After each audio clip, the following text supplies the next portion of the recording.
Lucent objective में आपका स्वागत है। आज के इस वीडियो में हम लोग डिस्कस करेंगे लुसेंट ऑब्जेक्टिव का पार्ट 4। ठीक है, और पार्ट 3 तक का वीडियो आपने नहीं देखा है तो डिस्क्रिप्शन में लिंक दिया गया है, आप जाकर उसे तुरंत देख लें। ठीक है, इस वीडियो को देखने के बाद तो आइए क्वेश्चन नंबर 31 से स्टार्ट करते हैं पार्ट 4 में। तो क्वेश्चन नंबर 31 आपके स्क्रीन पर ही रहा, और क्वेश्चन सोल्व करने से पहले आपसे एक मेरी छोटी सी रिक्वेस्ट है कि आप मेरे चैनल पर नए हो तो प्लीज आप चैनल को सब्सक्राइब करके बेल आइकन को जरूर प्रेस करो, ताकि जब मैं इस प्रकार के वीडियो को अपलोड करूं तो नोटिफिकेशन आपको भी मिलता रहे। ठीक है फ्रेंड, क्वेश्चन बोल रहा है कि त्वरण ज्ञात करने का सही सूत्र कौन सा है। देखिए कितना सिंपल क्वेश्चन है, और क्वेश्चन बीपीएससी में पूछ चुका है। वाह, बोल रहा है कि त्वरण ज्ञात करने का सही सूत्र क्या है। तो मेरे दोस्त, त्वरण बराबर होता है आपको, यानी कि एक्सीलरेशन बराबर होता है change in velocity upon time. ठीक है, चेंज इन वेलोसिटी कहने का मतलब final velocity minus initial velocity, तो फाइनल वेलोसिटी v और माइनस इनिशियल वेलोसिटी u और अपॉन टाइम। मेरे दोस्त, आपको सीधा सीधा ऑप्शन नंबर ए दिख रहा होगा कि v minus you upon T दिया है, तो इस प्रकार आपका आंसर बना ऑप्शन नंबर ए। बहुत ही सिंपल क्वेश्चन था। ठीक, क्वेश्चन नंबर सेकेंड पढ़िए। सेकेंड बोल रहा है कि पदार्थ का संवेग और वेग के अनुपात में कौन सी भौतिक राशि प्राप्त की जाती है, और ये भी बीपीएससी 2002 में पूछा गया है, और बहुत ही सिंपल क्वेश्चन है।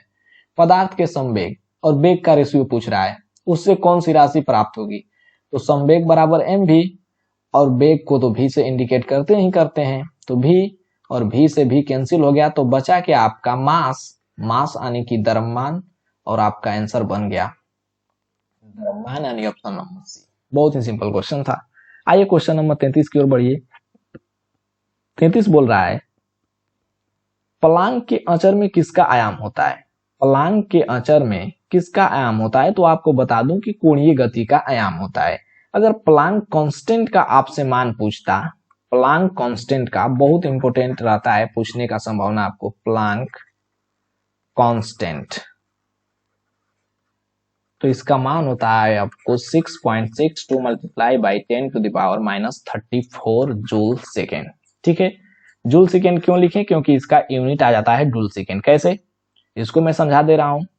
इज इक्वल टू होता है आपको एच न्यू, तो एच जहां आपका प्लांक कांस्टेंट है, अगर आप एच निकालना चाहें तो ई अपॉन न्यू।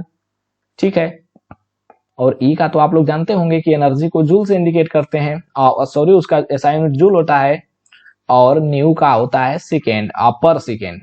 ठीक है, क्योंकि न्यू बराबर होता है 1 अपॉन टाइम पीरियड, जो कि आवर्तकाल हिंदी में बोला जाता है।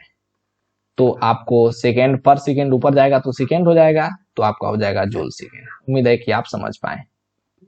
आइए क्वेश्चन नंबर 34 की ओर बढ़िए, और क्वेश्चन नंबर 34 बहुत ही बेहतरीन और अच्छा क्वेश्चन है। इसको समझने की आप लोग कोशिश कीजिएगा। बहुत लोग इसको गलत कर देते हैं इस क्वेश्चन को।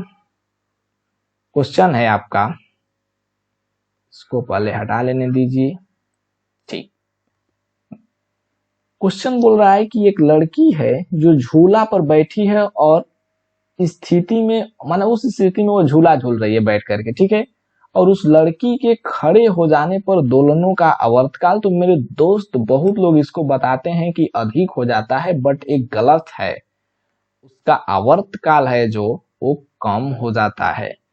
अगर आपसे पूछ लेता कि लड़की के बगल में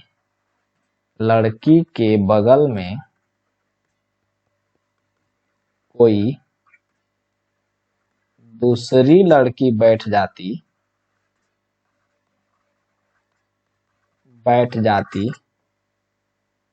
तो दोलनों के आवर्तकाल पर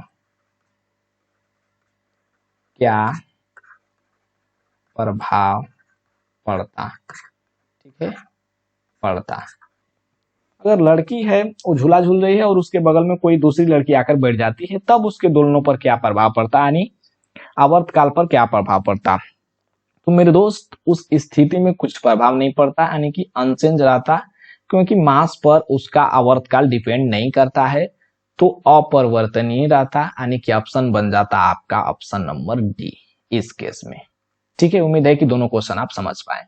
आइए क्वेश्चन नंबर 35 की ओर बढ़ते हैं। क्वेश्चन नंबर 35 आपके स्क्रीन पर ही रहा। क्वेश्चन नंबर 35 बोल रहा है कि घूर्णन करती हुई एक गोल मेज पर घूर्णन करती एक गोल मेज पर अचानक एक लड़का आकर बैठ जाता है तो मेज के कोणीय वेग पर क्या प्रभाव पड़ता है। कोणीय वेग मतलब ये सर्कुलर, यहाँ पर आपको डिस्क है, गोल मेज है और यहाँ से ऐसे ऐसे आपको ये घूम रहा है, बट यहाँ पर कोई लड़का आकर बीच में बैठ जाता है। तो मेरे दोस्त थोड़ा सा अगर आप इमेजिन करेंगे तो इसका आंसर मार देंगे कि कम हो जाएगा, ठीक है, और इसका आंसर भी होगा कि कम हो जाएगा।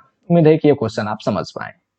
क्वेश्चन नंबर 36 बोल रहा है आपको, यहाँ पर ध्यान दीजिएगा कि यदि चलती हुई वस्तु के वेग को दोगुना कर दिया जाए तो उसका या फिर उसकी, आपको ऑप्शन के अनुसार मानना है, त्वरण दोगुना हो जाएगा, गतिज ऊर्जा दोगुनी हो जाएगी और गतिज ऊर्जा 4 गुनी हो जाएगी। तो मेरे दोस्त इसको चेक कर लिया जाए।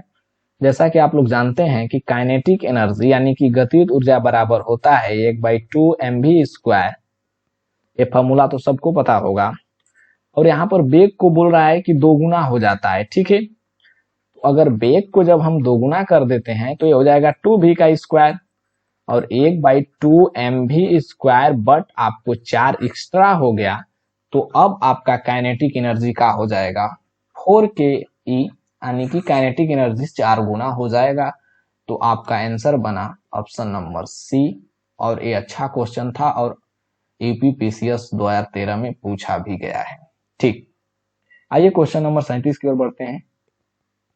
37 बोल रहा है कि किसी पिंड के द्रव्यमान तथा भार में अंतर होता है क्योंकि, यहाँ पर देखिए ना, किसी पिंड के द्रव्यमान तथा भार में अंतर होता है क्योंकि। तो मेरे दोस्त, तो आप सब लोग को पता होगा कि द्रव्यमान कहीं भी स्थिर रहता है यानी कि कांस्टेंट रहता है, जबकि भार परिवर्तनीय होता है। भार क्यों चेंज होता है? तो जी के अकॉर्डिंग। जैसे आपको समझा दे रहा हूं फॉर्मूला के जरिए, आप लोग जानते भी होंगे कि W इज इक्वल टू होता है mg। तो जी जैसे जैसे चेंज करता है उसके अकॉर्डिंग आपको W भी चेंज होते रहता है। जैसे कि मैं चंद्रमा पर की बात कर रहा हूं तो मास तो सेम रहेगा बट जी हो जाता है 1/6 यानी g/6, तो आपको W भी हो जाएगा 1/6, ठीक है, मास का 1/6। तो जी जैसे जैसे चेंज करेगा उसी प्रकार से आपको W भी चेंज करते रहता है, यानी कि ये जो भार होता है हमेशा परिवर्तनीय होता है जबकि द्रव्यमान जो होता है स्थिर रहता है। तो उम्मीद है कि ये क्वेश्चन आप समझ पाए। इसको हटा दे रहा हूं और अदर क्वेश्चन की ओर बढ़ते हैं। ठीक, नेक्स्ट क्वेश्चन है कि यदि किसी भी स्थिर या गतिशील वस्तु की स्थिति और दिशा में तब तक कोई परिवर्तन नहीं होता है जब तक कि उस पर कोई बाह्य बल यानी कि बाहरी बल सक्रिय न हो। तो मेरे दोस्त, ये तो सिंपल सा फंडा है कि न्यूटन का फर्स्ट लॉ कहता है कि जब भी कोई वस्तु पर बाहरी फोर्स न लगाया जाए तो वह अपनी पहली की स्थिति में बनी रहती है, ठीक है। तो ये हो जाएगा आपको न्यूटन की गति विषयक प्रथम नियम। ठीक, आइए क्वेश्चन नंबर 39 की ओर बढ़िए। क्वेश्चन नंबर 39 आपको सिंपल सा क्वेश्चन है और बोल क्या रहा है कि किसी असंतुलित बल द्वारा किसी पिंड में उत्पन्न त्वरण, ठीक है, यहाँ इसको कलर कर दे रहा हूं, किसी असंतुलित बल द्वारा किसी पिंड में उत्पन्न त्वरण। तो आप लोग जानते होंगे कि यहां पर मैं लिख भी दे रहा हूं कि F is equal to M होता है। तो बोल रहा है कि बल द्वारा किसी पिंड में उत्पन्न त्वरण, तो त्वरण जो है मेरे दोस्त आपको बल के समानुपाती होगा, क्योंकि अब बराबर m में है। जैसे जैसे a का वैल्यू बढ़ेगा f का भी बढ़ेगा, जैसे f का घटेगा तो a का भी घटेगा। तो इस प्रकार से आपका आंसर बना बल के अनुक्रमानुपाती होता है।